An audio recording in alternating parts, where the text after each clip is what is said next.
Good evening everyone. कल मैंने आपको पढ़ाया था सेल क्या होता है, सेल की डिस्कवरी, सेल का स्ट्रक्चर, स्टडी किसने की हुई है सेल की, और उसके फंक्शंस पढ़ाए थे। ठीक है, आज हम सेल ऑर्गेनेलीज पढ़ाएंगे इन ह्यूमन बींग्स। ठीक है, सेल ऑर्गेनेलीज क्या होती हैं इन ह्यूमन बींग्स में एक small organ like structure present करता है हमारे सेल के अंदर, उसको हम सेल ऑर्गेनेली बोलते हैं। जैसे हमारा सेल का स्ट्रक्चर है, सेल के स्ट्रक्चर में सेल ऑर्गेनेलीज होंगे। ठीक है, सेल के अंदर, inside the cell, cell organelles are present. जैसे कि माइटोकॉन्ड्रिया, ये आपको शो हो रहा है। माइक्रोटिब्यूल्स इस तरीके से होते हैं। राइबोसोम्स ये आगे। लाइजोसोम्स ओवल शेप होते हैं। एंडोप्लाज्मिक रेटिकुलम ये। गोल्गी अपरेटस इस तरीके का होता है। ठीक है, ये हमारे सेल के अंदर सेल ऑर्गेनेलीज हैं। सबसे पहले हम एंडोप्लाज्मिक रेटिकुलम पे चलेंगे। एंडोप्लाज्मिक रेटिकुलम एक बहुत ज़्यादा मोस्ट एक्सटेंसिव सेल ऑर्गेनेली है जो साइटोप्लाज्म में प्रेजेंट करती है। एंडोप्लाज्मिक रेटिकुलम 2 टाइप्स के होते हैं, ग्रैनुलर और रफ। ग्रैनुलर और रफ एक ही चीज़ है, और ग्रैनुलर और स्मूथ एक चीज़ है। ठीक है, जो रफ सरफेस एंडोप्लाज्मिक रेटिकुलम है उनको हम ग्रैनुलर एंडोप्लाज्मिक रेटिकुलम भी बोलते हैं, और जो स्मूथ सरफेस एंडोप्लाज्मिक रेटिकुलम है उनको हम ग्रैनुलर रेटिकुलम भी बोलते हैं। एंडोप्लाज्मिक रेटिकुलम को हम फ्रेमवर्क ऑफ द सेल भी बोलेंगे। कि जैसे कि ग्रैनुलर की बात करें, ग्रैनुलर रफ सरफेस की बात करें, तो ये हमारा ग्रैनुलर आ गया। इसमें क्या होगा कि जो राइबोसोम्स होंगे वो प्रेजेंट करेंगे। ठीक है, इसलिए इसके रफ सरफेस पे ये प्रेजेंट करेंगे, ये इसका सरफेस है, तो इसलिए इसको हम बोलेंगे rough surfaced endoplasmic reticulum. Endoplasmic reticulum का इस तरीके का स्ट्रक्चर होता है। अगर राइबोसोम्स प्रेजेंट करेंगे तो उसको हम रफ सरफेस एंडोप्लाज्मिक रेटिकुलम बोलेंगे, और प्लस हम इनको बोलेंगे ग्रैनुलर एंडोप्लाज्मिक रेटिकुलम। और ये क्या करते हैं, प्रोटीन्स की सिंथेसिस करते हैं। ठीक है, ये जो राइबोसोम्स हैं ये प्रोटीन की सिंथेसिस करेंगे। जब अब हम सेकंड की बात करते हैं ए ग्रैनुलर की, तो इसमें क्या होगा, ये राइबोसोम कंटेन नहीं करेगा, इधर कोई भी राइबोसोम प्रेजेंट नहीं करेगा। इस वजह से इसकी जो सरफेस होगी वो स्मूथ होगी।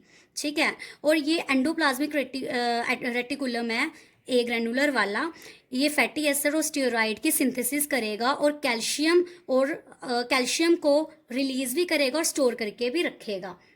कि जैसे कि आपको इसमें मैंने डायग्राम में शो करवाया था, और ये आपको यहाँ से नोट्स मिल जाएंगे कि ये राइबोसोम्स कंटेन करते हैं रफ वाले, और ये जो है ये राइबोसोम कंटेन नहीं करते हैं। ठीक है, अब हम चलते हैं गोल्गी अपरेटस पे। गोल्गी अपरेटस को हम गोल्गी बॉडीज भी बोलेंगे। इनको डिस्कवर किया था कैमिलो गोल्गी इन 1898 में। गोल्गी अपरेटस जो है many flat disc shaped structure है इनका, और सिस्टर ने जो इधर प्रेजेंट करेंगे, इसलिए इनका स्ट्रक्चर जो है इस तरीके का है, और ये न्यूक्लियस और अपेक्स ऑफ द सेल में ये सिचुएट करेंगे। इनका जो फंक्शन है वो सिंथेसिस करेगा लाइसोसोम्स की और प्लाज्मा मेम्ब्रेन की, और ट्रांसपोर्ट करेगा मटेरियल्स को। अब मैं आपको गोल्गी अपरेटस की डायग्राम में शो करवाती हूँ कि यहाँ पे बोला था कि मैनी फ्लैट तरीके की हैं ये इसकी जो डिस्क हैं।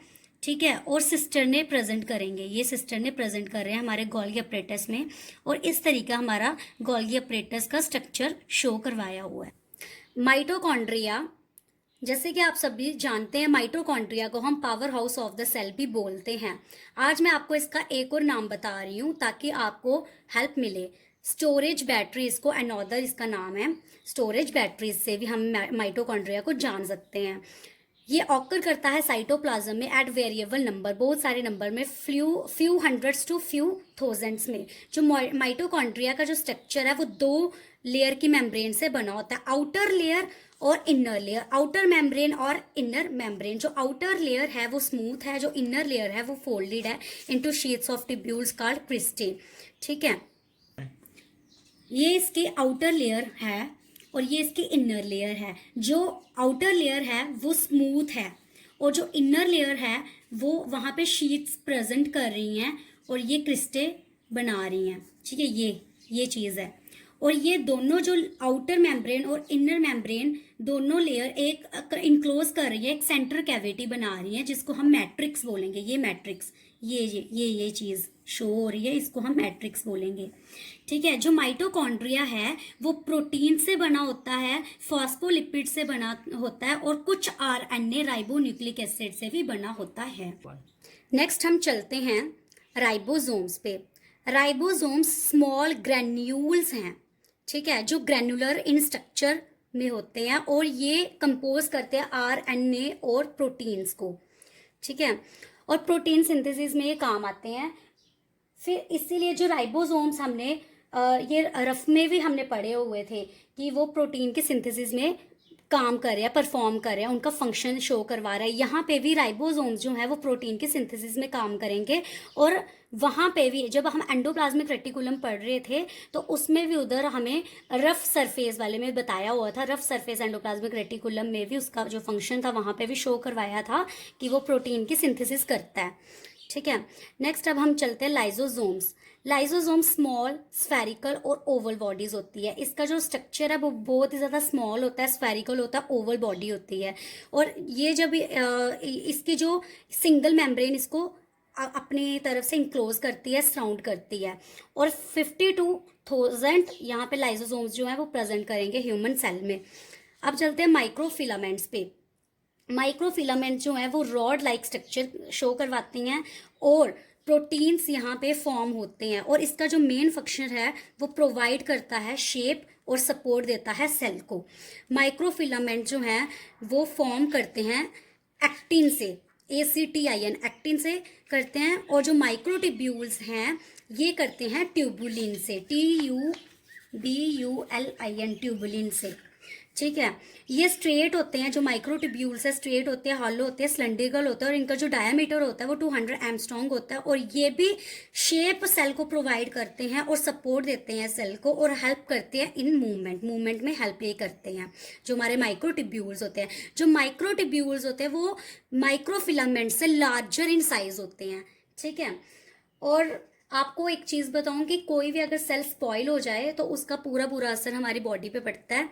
इसलिए मतलब हमारे जो ऑर्गेनेलीज का ये काम है कि वो कोई भी सेल को ख़त्म ना होने दे, डिस्ट्रॉय ना होने दे। इसीलिए बहुत बड़ा सेल ऑर्गेनेलीज का रोल होता है सेल में। ठीक है। ओके, हमारा ये आज सेल पूरा कंप्लीट हो गया। अब हम आपको नेक्स्ट पढ़ाएंगे टिश्यूज़। टिश्यूज़ क्या होते हैं, टिश्यू कितने टाइप के हैं। टिश्यूज़ की जो टाइप्स हैं जैसे एपिथेलियल टिश्यू हो गया, मस्कुलर टिश्यू हो गया, नर्वस टिश्यू हो गया, कनेक्टिव टिश्यू हो गया, उनके प्लस मैं फंक्शंस भी आपको करवाऊंगी। लेकिन उसके लिए आपको मेरा चैनल सब्सक्राइब करना पड़ेगा, शेयर करना पड़ेगा, और मेरे साथ जुड़ना पड़ेगा, ताकि आपको मैं अपने नोट्स भी प्रोवाइड करूँ यहाँ से, आपको हर एक चीज़ मेरे से समझ आए, और आपको कहीं और शायद जाने की ज़रूरत नहीं है, क्योंकि आपको पूरा मैं यहाँ पे ही मटेरियल बता रही हूँ। जैसे मैंने आपको सेल पूरा पढ़ाया कि सेल क्या है, सेल के पार्ट्स क्या है, स्ट्रक्चर आ गया उसका, फिर उसकी डिस्कवरी आ गई, फंक्शंस आ गए, उसको किसने स्टडी किया हुआ था, उसके सेल ऑर्गेनेलीज कौन कौन से, सब मैंने इसी में पढ़ा दिया आपको 2 वीडियोज़ में। अब हम बढ़ाएंगे टिश्यूज़ आप प्लीज़ ज़्यादा से ज़्यादा इसको शेयर करो वीडियो को, ताकि औरों को भी पता चले कि हमारी क्लासेस जो है स्टार्ट हुई हैं। Thank you and have a nice day.